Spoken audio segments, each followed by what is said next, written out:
네, 오늘 우리에게 주신 하나님의 말씀은 창세기 39장 2절과 3절 그리고 23절 말씀입니다. 창세기 39장 2절과 3절 그리고 23절 말씀입니다. 제가 읽어드리도록 하겠습니다.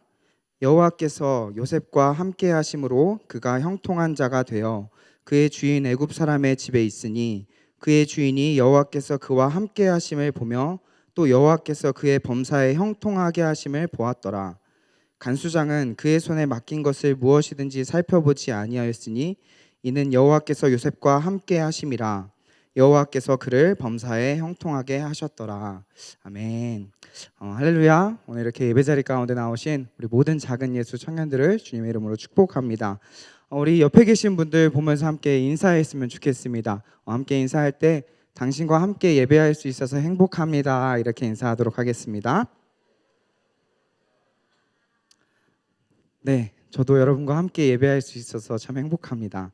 오늘 우리는요, 이 형통이라는 말씀 제목으로 함께 은혜를 나누어 보려고 하는데요. 먼저 여러분들에게 한번 물어보고 싶습니다. 여러분들 형통이란 무엇일까요? 여러분들에게 있어서 형통한 삶을 산다라는 것은 어떤 의미가 있습니까? 제가 이 말씀 제목이 형통이다라고 이야기를 했는데 우리 요셉정 전도사님께서 요셉정 구호가 형통하자라고 이야기를 하시던데 맞죠? 아마 여기 계신 많은 분들이 개개인마다 형통이라는 의미가 조금씩은 다를 것이라고 생각이 되어지는데요. 이 형통이라는 의미를 우리가 대표적으로 설명해 줄 수 있는 사전적 의미에서의 형통은 모든 일이 뜻과 같이 잘 되어가고 잘 풀린다라는 의미로 우리의 삶이 우리가 계획하고 뜻한 모든 일대로 잘 풀려지고 해결되어진다라는 사전적 의미를 가지고 있습니다. 그리고 사실 저도 마찬가지로요. 오늘 이렇게 말씀을 준비하기 전까지도 이 형통이라는 의미가 저에게 있어서 삶의 모든 일이 잘 풀려지고 잘 제가 계획한 대로 잘 해결되어지고 뭐 이렇게 잘 나아갈 수 있다라는 그러한 이해를 더 많이 가지고 있었습니다. 그래서요, 제가 뭔가 청년들을 위해 기도할 때, 뭐 임원 모임이나 리더 모임, 혹은 청년들을 신방할 때 우리 청년들이 꼭 형통한 길로 인도받을 수 있도록 주님 도와주세요. 이렇게 기도하기도 많이 했습니다. 자, 그런데요, 이제 불과 몇 달 전에 제가 이런 형통이라는 의미에 대해서 다시 한번 생각하게 되는 개인적인 한 사건이 있었는데요. 어떤 사건이 있었냐면요. 한 두세 달 전쯤이었던 것 같아요. 제가 잠을 자다가요, 잊지 못할 꿈을 꾼 적이 한 번 있었는데요. 사실 저는요, 밤마다 잘 때 저희 이제 둘째 아이 하임이가 아직 어려서 잠을 자다 깨다 하면서 꿈을 꿔도 꿈을 꾼지 모른 채 일어나곤 하는데요. 근데 정말 이상하게도 유독 그날따라 자다 일어났는데 그날 꿨던 꿈이요, 제 머릿속에서 생생하게 기억이 남는 것이었습니다. 그리고 그 꿈은요, 제가 이제 교회에 출근하고 나서도 계속 업무를 보고 있는데도 계속 머릿속에서 맴도는 것이었습니다. 어떤 꿈일까요? 궁금하시죠? 네, 말씀드리자면요, 제가 꿈에서 누군가가 제 꿈에 나와서 로또 1등 번호를 가르쳐주는 꿈이었습니다. 그래서 꿈에 막 3번, 17번, 21번 이런 식으로 번호를 하나마다 다 가르쳐 주는데 제가 그 꿈속에서도요, 뭔가 조금의 의식이 있었는지 그 번호를 놓치면 안 되겠다 하면서 핸드폰을 막 적으려고 하는 그런 발버둥을 치다가 잠에서 깼던 기억이 있습니다. 그래서 제가 아침에 일어나서 제 핸드폰을 확인을 했는데요, 번호가 적혀 있었을까요? 없었을까요? 없었어요. 네.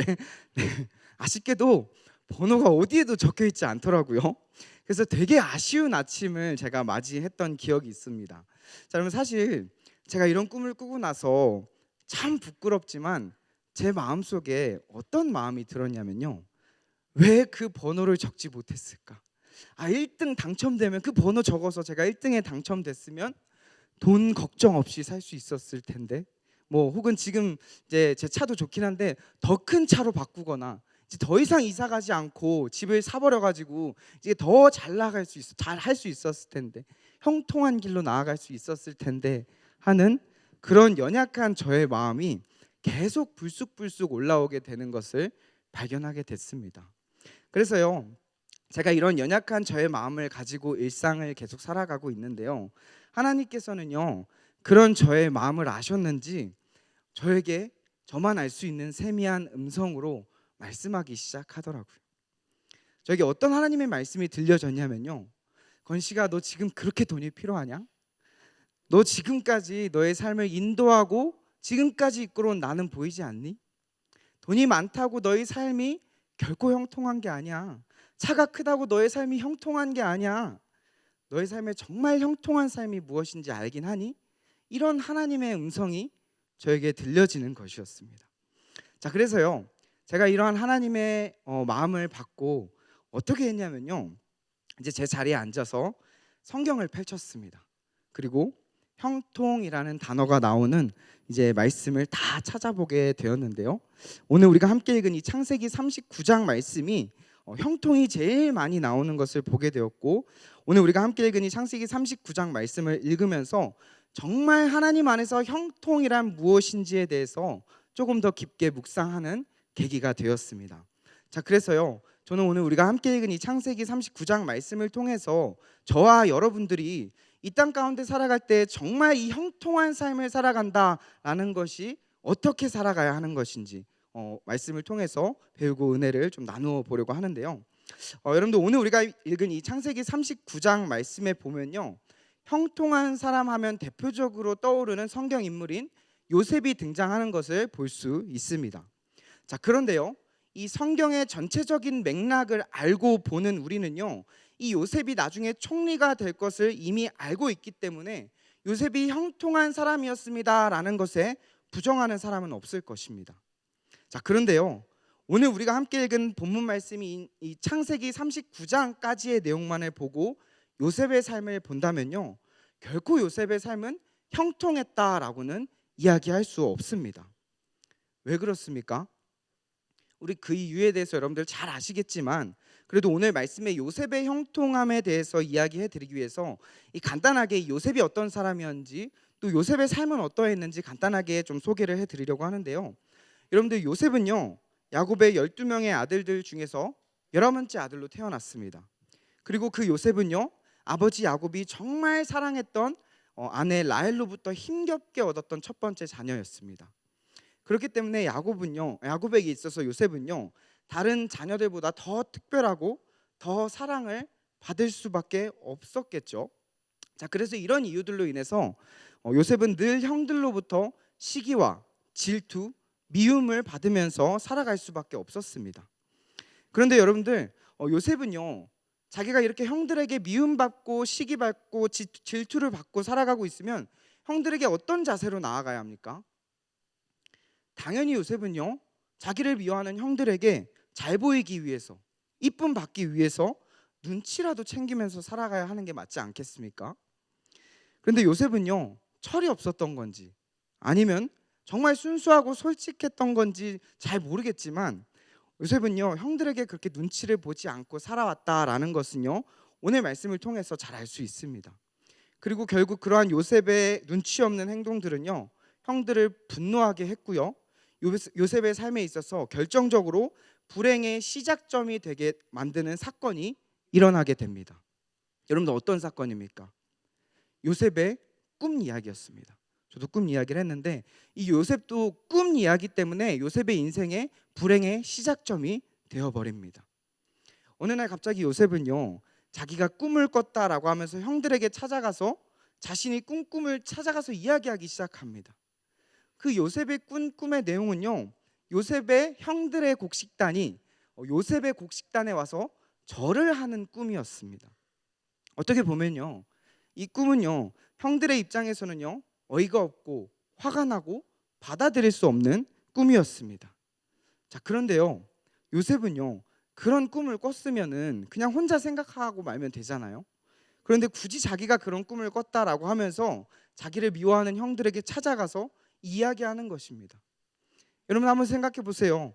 안 그래도 얄미운 요셉인데 갑자기 와서 형들, 제가 꿈을 꿨는데 형들의 곡식단이 저의 곡식단에 와서 절을 하던데요, 이렇게 이야기하면 얼마나 얄밉고 화가 나겠습니까? 특히나 장자권을 중요시하는 이 당시의 문화적 상황에서 볼 때에 형들이 요셉에게 절한다라는 것은요, 있을 수가 없는 일이었고요. 또 더 나아가서 이제 절을 한다라는 의미 자체에서도요, 자신보다 신분이 높은 사람에게 굴복하고 또 엎드려 복종하겠습니다라는 의미가 있었기 때문에 요셉의 이런 꿈 이야기는요, 형들을 화가 나게 만들고 분노하게 만들 수밖에 없었습니다. 자, 그러면요, 이렇게 요셉이 눈치 없이 꿈의 내용을 말하게 된다면 어떻게 됩니까? 요셉은요, 형들의 손에 죽게 될 뻔하다가 17살의 어린 나이에 애굽의 노예로 팔려가게 되었습니다. 여러분들, 이게 요셉의 입장에서 얼마나 충격이었겠습니까? 아직 20살도 안 된 이 청소년기의 나이였던 이 요셉이요, 다른 나라의 노예로 팔려가게 되었는데, 그것도 자기의 형들의 손에 의해서 팔려가게 됩니다. 이 요셉은요, 얼마나 힘들었겠습니까? 얼마나 두려웠겠습니까? 근데 요셉의 삶의 불행은요, 여기서 끝이 아닙니다. 우리 오늘 함께 읽은 이 창세기 39장 말씀에 보면요, 이 요셉은 어린 나이에 애굽에 팔려가고 나서도 거기서 이제 보디발 장군의 집에서 그 아내가 성적으로 유혹을 합니다. 그리고 요셉은 보디발의 아내를 피하기 위해서 이제 자신의 옷가지를 벗어 던지고 도망을 갔잖아요. 그리고 이 보디발의 아내가 어떻게 합니까? 자기의 자존심에 스크래치를 낸 요셉을요, 이제 보디발에게 이야기해서 이제 감옥으로 보내버립니다. 안 그래도 이제 노예 생활로 인해서 힘들어하는 요셉인데요, 거기서 감옥까지 가게 되었다라는 것입니다. 자, 여러분들, 여기까지가 오늘 우리가 함께 읽은 본문 말씀인 창세기 39장까지의 요셉의 삶에 일어난 일들입니다. 자, 그렇다면요, 여러분, 다시 한번 물어보고 싶은데요, 여러분들 생각하실 때 지금까지 이러한 요셉의 삶을 볼 때에 요셉이 형통한 삶을 살아가고 있다라고 이야기할 수 있으신가요? 만약에 이러한 삶이 형통한 삶이라면 여러분들 이런 삶을 살고 싶으십니까? 저는 그렇지 않습니다. 이런 게 형통한 삶이라면요, 저는 굳이 이렇게 살고 싶지는 않을 것 같습니다. 아마 저를 포함한 여러분들도 마찬가지일 거라고 생각이 되어지는데요, 이 요셉의 삶은요, 세상적인 기준에서 볼 때는요, 형통보다는요, 저주받았다라고 이야기해도 과언은 아닐 것입니다.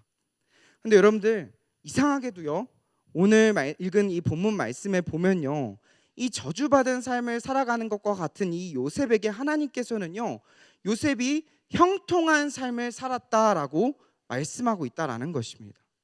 한 번도 아니고요, 두 번도 아니고요, 무려 3번씩이나 하나님께서는요, 이런 요셉이 형통한 사람이었다, 형통한 길을 가고 있다라고 말씀하고 있습니다. 우리 이번에 다시 한번 같이 읽어볼까요? 창세기 39장 2절과 3절, 23절 말씀을 우리 같이 함께 읽어보도록 하겠습니다. 시작. 여호와께서 요셉과 함께 하심으로 그가 형통한 자가 되어 그의 주인 애굽 사람의 집에 있으니 그의 주인이 여호와께서 그와 함께 하심을 보며 또 여호와께서 그의 범사에 형통하게 하심을 보았더라. 간수장은 그의 손에 맡긴 것을 무엇이든지 살펴보지 아니하였으니 이는 여호와께서 요셉과 함께 하심이라. 여호와께서 그를 범사에 형통하게 하셨더라. 아멘. 여러분들, 방금 읽은 이 세 구절 말씀에 보면요, 노예로 팔려간 요셉의 모습을 보고도 형통했다라고 이야기를 하고요, 보디발 아내로 인해서 억울한 감옥살이를 했음에도 이 요셉은 형통했다라고 이야기하고 있습니다. 도대체 뭐 때문에 성경은요, 이 결코 형통해 보이지 않는 요셉의 삶을 보고도 형통했다라고 이야기하는 것입니까? 우리 그 이유에 대해서 말씀드리려고 하는데요, 여러분, 우리가 이전까지 생각하고 있었던 이 형통이라는 의미와 오늘 말씀에서 이야기하는 이 요셉의 삶의 형통은요, 전혀 다른 의미를 가지고 있습니다. 무엇이 다르냐면요, 우리가 이전까지 생각했던 이 사전적 의미에서의 뭔가 우리 삶이 잘 풀려지고 잘 해결되어진다라는 형통의 의미는요, 이 히브리어 단어로 셀라흐라는 단어를 사용합니다. 세상적인 부귀 영화와 번영을 누리는 삶, 그런 의미가 가지고 있는 게 셀라흐의 형통입니다. 자, 그런데 오늘 우리가 함께 읽은 이 창세기 39장에 나타나는 이 요셉의 삶의 형통은요, 셀라흐라는 단어가 아니라 찰라흐라는 히브리어 단어를 사용하고 있다라는 것입니다. 자, 그러면요, 이 찰라흐라는 의미가 담긴 이 히브리어 단어의 의미는요, 앞으로 나아가다, 발전하다, 돌진하다, 의미를 가지고 있습니다. 쉽게 이야기해서요, 우리의 삶이 하나님 안에서 전진하는 삶, 우리의 삶이 하나님 안에서 돌파하고 뚫어내는 삶을 살아가는 것을 오늘 말씀에서 이야기하는 형통이다라고 이야기합니다. 즉 세상의 문제가 우리를 어렵게 하고 힘들게 할지라도 하나님 안에서 전진하고 하나님 안에서 돌진하고 돌파하는 삶, 나아가는 삶, 세상 앞에 무너지고 좌절하고 낭망하는 것이 아니라 하나님께서 여러분들의 삶을 통해 이루고자 하는 하나님의 계획대로 우리의 삶이 발전되고 성장하는 삶을 살아가는 것이 오늘 말씀에서 이야기하는 이 찰나의 형통, 요셉의 삶의 형통이다라고 말씀하고 있는 것입니다. 자, 그러면요, 여러분들 우리가 우리의 삶 가운데 이러한 요셉의 삶의 형통, 하나님께서 말씀하신 이 찰나의 형통을 누리기 위해서 우리는 어떻게 살아가야 될까요?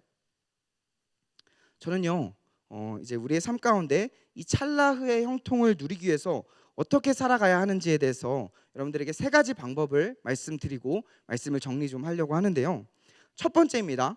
첫 번째는요, 우리는 하나님과 늘 함께 동행해야 한다라는 것입니다. 하나님과 함께 동행해야 한다라는 것입니다. 우리 본문 말씀 2절과 3절, 23절 말씀을 제가 다시 한번 읽어드리도록 하겠습니다. 여호와께서 요셉과 함께 하심으로 그가 형통한 자가 되어 그의 주인 애굽 사람의 집에 있으니 그의 주인이 여호와께서 그와 함께 하심을 보며 또 여호와께서 그의 범사에 형통하게 하심을 보았더라. 간수장은 그의 손에 맡긴 것을 무엇이든지 살펴보지 아니하였으니 이는 여호와께서 요셉과 함께 하심이라. 여호와께서 그를 범사에 형통하게 하셨더라. 아멘. 여러분들 방금 읽은 이 세 구절 말씀에 보면요, 이 요셉이 형통했다라고 이야기하면서 조건부처럼 따라 붙는 단어는요, 함께라는 단어입니다. 누구와 함께입니까? 여호와께서 요셉과 함께했다라는 것입니다. 요셉의 삶의 형통의 비결은요, 여호와 하나님께서 요셉과 함께 하셨기 때문이다라는 것을 우리는 알 수 있습니다. 여러분들 요셉의 삶을 살펴볼 때에 17살의 나이에 노예로 팔려가서 감옥살이를 하게 되었고요. 또 누가 봐도 형통한 삶을 살고 있다라고 말할 수 없었지만 오늘 말씀에서는요, 여호와께서 요셉과 함께 하셨기 때문에 요셉의 삶은 형통했다라고 말씀하고 있는 것입니다. 자, 그러면요, 여호와께서 요셉과 함께 해주신 것과 같이 하나님께서 여러분들의 삶에서도 함께하는 삶을 살기 위해서 우리는 어떻게 해야 합니까? 우리도요, 하나님과 함께하는 삶을 살아야 한다라는 것입니다. 우리도 하나님과 함께하는 삶을 살고 하나님과 붙어 있어야 한다라는 것입니다. 우리의 삶 가운데 힘들고 어려운 일들이 찾아온다고 할지라도, 세상의 일들이 우리에게 찾아온다고 할지라도 우리가 하나님과 함께하려고 할 때 하나님께서 요셉과 함께 해주신 것과 같이 여러분들과도 함께 해주시겠다라고 약속하고 있는 것입니다.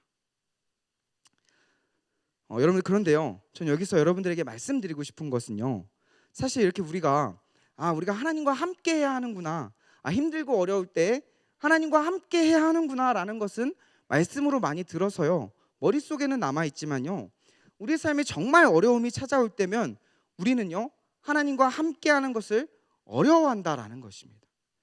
말씀으로 들어서는 너무나도 잘 알고 있는데요, 실제로 정말 우리의 삶에 어려움이 찾아올 때 여러분들은 어떻게 하십니까? 아마 저를 포함한 많은 분들이요, 하나님과 함께하는 것을 선택하기보다 세상과 함께하는 것을 선택하시는 분들이 더 많으실 것입니다. 저도 마찬가지로 쉽지 않더라고요. 힘들고 정말 어려울 때에 말씀 앞에 나아가는 것, 하나님 앞에 나아가서 그 문제를 맡겨드리고 하나님께 해결받는 것, 그게 정말 잘 안 되더라고요. 그렇지만 우리는요, 계속해서 그 하나님과 함께하기 위한 씨름을 해 나아가야 한다라는 것입니다. 자, 그렇다면요, 하나님과 함께하기 위한 씨름은 또 어떻게 해야 합니까?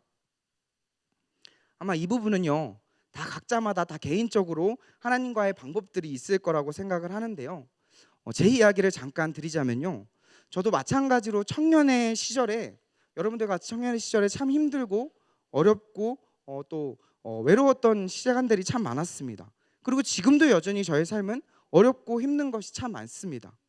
자, 그런데요, 여러분, 제가 여러분들과 같이 청년의 시절에 어려움이 찾아왔을 때 제가 하나님과 함께하기 위해서 발버둥 쳤던 방법 중 하나가 무엇이냐면요, 24시간 찬양 데이트였습니다.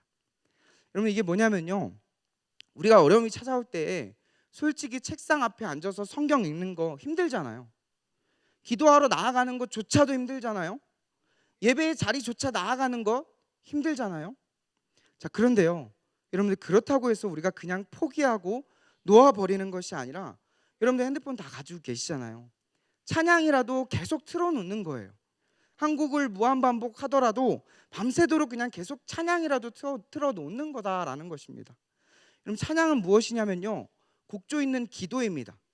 우리가 계속해서 찬양을 통해서 정말 힘들고 어려울 때, 아무것도 하고 싶지 않을 때 그냥 찬양이라도 틀어놓고 그렇게 나아갈 때 하나님께서는요, 여러분들 안에 그리스도의 평강으로 다스려 주시고 여러분들을 위로하시고 함께 하실 것이다 라는 것입니다. 여러분, 24시간 찬양을 들어라 라는 것은 저의 방법 중 하나였지만, 저에게 있어서 이 24시간 찬양 데이트는요, 하나님과 함께 하기 위한 발버둥이었습니다. 잘 때도 계속 제가 그렇게 찬양을 틀어놨었는데요, 왜 그렇게까지 했냐면요, 그렇게 하지 않으면요, 제가 하나님과 함께하는 것을 선택하기보다 세상과 함께하기를 선택할까 너무나도 두려웠습니다. 사랑하는 우리 작은 예수 청년 여러분들, 혹시나 여러분들의 삶 가운데에 정말 힘들고 어렵고 이해할 수 없는 일들로 인해서 좌절하고 낭망하고 계십니까? 힘들어하고 계십니까? 오늘 말씀과 같이 하나님께서 나와 함께 하시는 것을 믿고 신뢰하며 여러분들도 하나님과 함께함으로 하나님께서 말씀하신 형통한 삶을 누리며 살아가는 우리 모든 작은 예수 청년들 되길 축복합니다. 두 번째입니다. 두 번째로, 우리가 형통한 삶을 누리기 위해서 우리는요, 말씀을 지키고 행하는 자가 되어야 합니다. 다시 한번 말씀드립니다. 말씀을 지키고 행하는 자가 되어야 합니다. 우리 시편 1편 2절과 3절 말씀을 같이 함께 읽어봤으면 좋겠습니다. 시편 1편 2절과 3절 말씀입니다. 우리 함께 읽어보도록 하겠습니다. 시작. 오직 여호와의 율법을 즐거워하여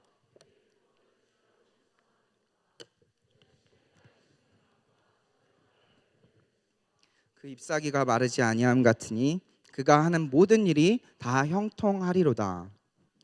여러분들, 방금 읽은 말씀에 보니까요, 모든 일이 다 형통하리로다 라고 이야기하는데, 여러분들, 여기서 이야기하는 이 형통이라는 단어도 하나님께서 요셉에게 허락하셨던 이 찰나흐의 형통입니다. 자, 그렇다면요, 여러분들, 우리가 어떻게 할 때 형통할 수 있다라고 말씀하고 있습니까? 여호와의 율법을 즐거워하고 주야로 묵상하는 자에게 하나님께서 형통할 것이다 라고 말씀하고 있습니다. 여러분, 여기서 이야기하는 이 여호와의 율법을 묵상한다라는 단어를요, 히브리어 단어로 하가라는 단어를 사용하고 있는데요, 여러분들, 이 하가라는 히브리어 단어의 의미를 살펴보니까 으르렁거리다라는 의미가 있습니다. 이 말이 무슨 얘기냐면요, 예를 들어서 이제 여러 동물들이 있습니다. 이렇게 동그라미로 여러 동물들이 이렇게 있습니다. 하이에나, 뭐 여우, 뭐 곰, 뭐 이렇게 여러 늑대, 뭐 여러 동물들이 있는데, 그 가운데에 이제 사자가요, 자기의 먹이를 움켜쥐고 이들에게 그 먹이를 빼앗기지 않기 위해서 으르렁거리고 있는 것입니다. 표현을 한 것이 하가라는 단어인데요, 여러분, 하나님의 말씀을 주야로 묵상하고 지켜낸다라는 것은요, 우리 안에 있는 이 하나님의 말씀을요, 놓치지 않기 위해서 우리는 끝까지 지켜내고 노력하는 삶을 살아야 한다라는 것입니다. 어떤 상황이 찾아올지라도, 어떤 공격이 우리의 삶에 찾아온다 할지라도요, 우리는 우는 사자와 같이 으르렁거리면서 나에게 주신 그 하나님의 말씀을 끝까지 붙들고 계셔야 한다라는 것입니다. 세상의 어떤 공격에도 어려움에도 우리는 사자와 같이 그 말씀을 지켜내셔야 한다라는 것입니다. 그리고 그렇게 우리 안에 말씀이 거할 때에, 우리가 말씀을 지켜낼 때에 하나님께서 형통한 길로 인도하시겠다라고 약속하고 있는 것입니다.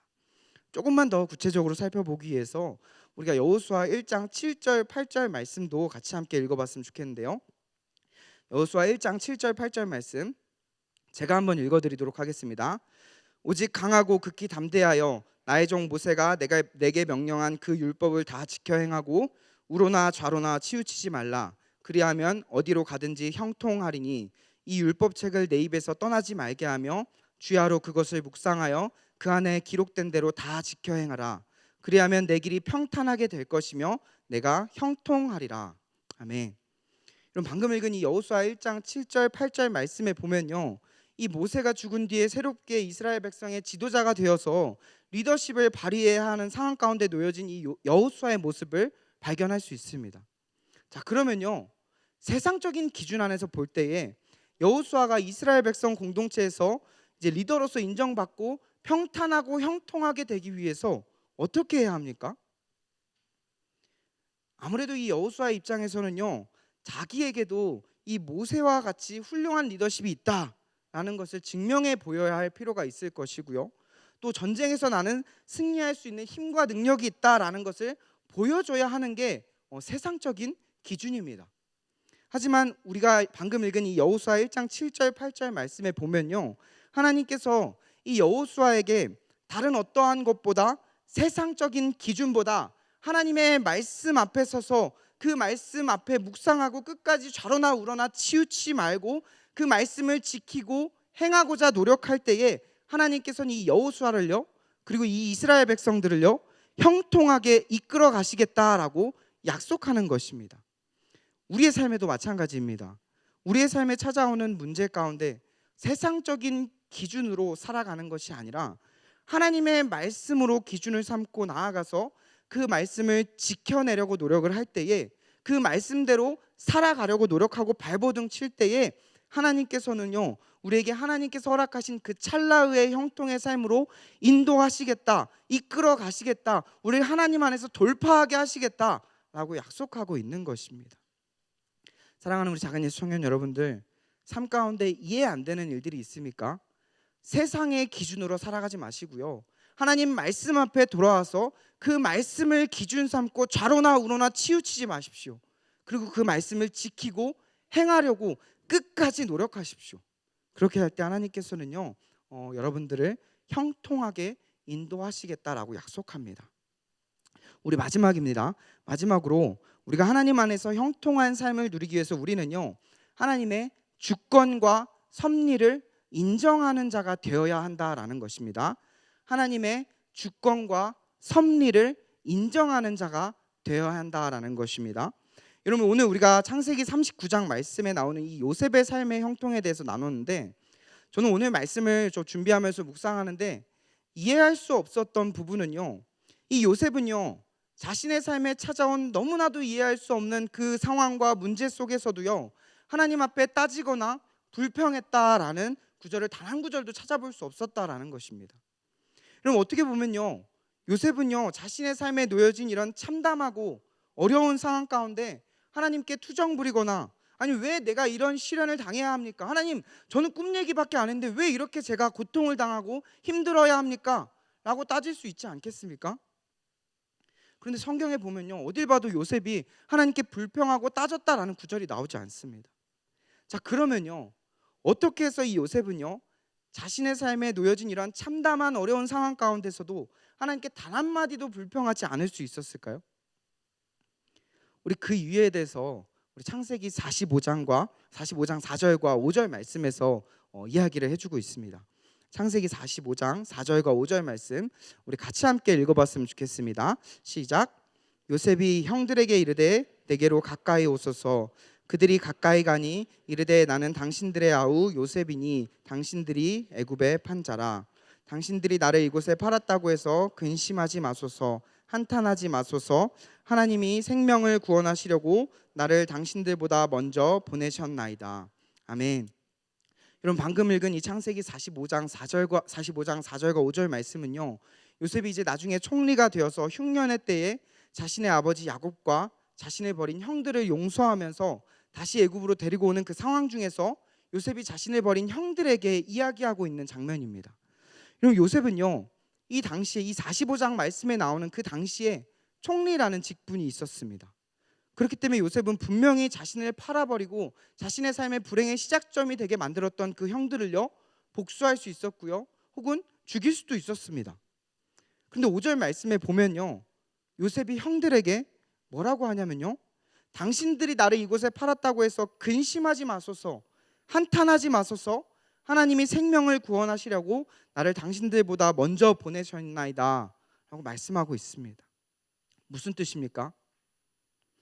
요셉은요, 자신의 삶에 일어난 모든 일들이 너무나도 이해할 수 없고 고통스러웠고 힘들었지만, 그럼에도 불구하고 그 모든 일들이 하나님께서 자신의 삶을 통해 이루고자 하는 하나님의 계획, 주권과 섭리였음을 인정하고 신뢰했기 때문입니다.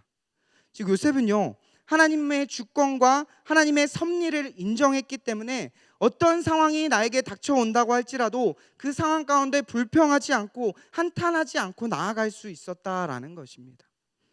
이와 같이 우리의 삶에도 마찬가지로 현재 우리가 겪고 있는 이 모든 상황들이 나의 시선으로, 여러분들의 시선으로 바라볼 때에 이해할 수 없고 감당할 수 없고 받아들일 수 없을지라도 하나님이 나의 삶에, 여러분들의 삶의 주권자 되신다, 나의 삶을 이끌어 가시고 인도하신다라는 것을 인정하게 되면요, 우리도 불평하지 않을 수 있습니다.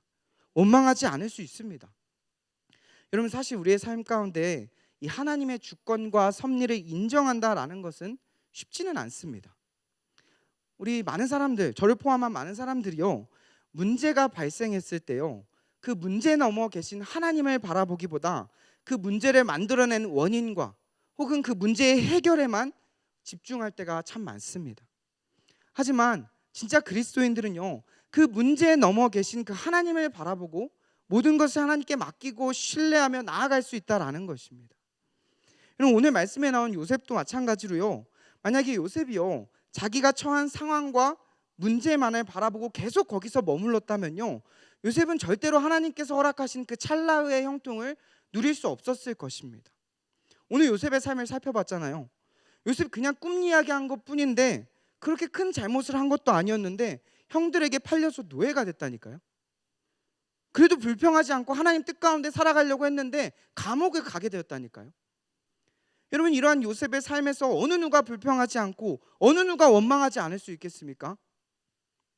근데 요셉은요, 그렇게 자기의 상황과 환경과 문제만을 바라보지 않고 자기와 함께 하신 문제 넘어 계신 하나님을 바라본 것입니다.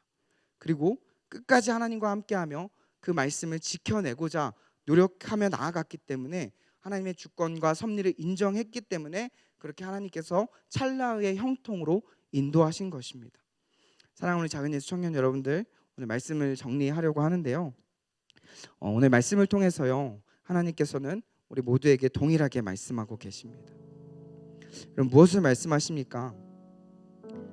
우리의 삶 가운데, 여러분들의 삶 가운데에 하나님이 허락하신 이 찰나의 형통을 누리기 위해서는요, 세상의 기준대로, 세상의 방법대로 살아갈 때 주어지는 것이 아니라 하나님의 방법대로, 하나님의 기준대로 살아갈 때에 하나님께서는 우리를 형통한 삶으로 인도하실 것입니다.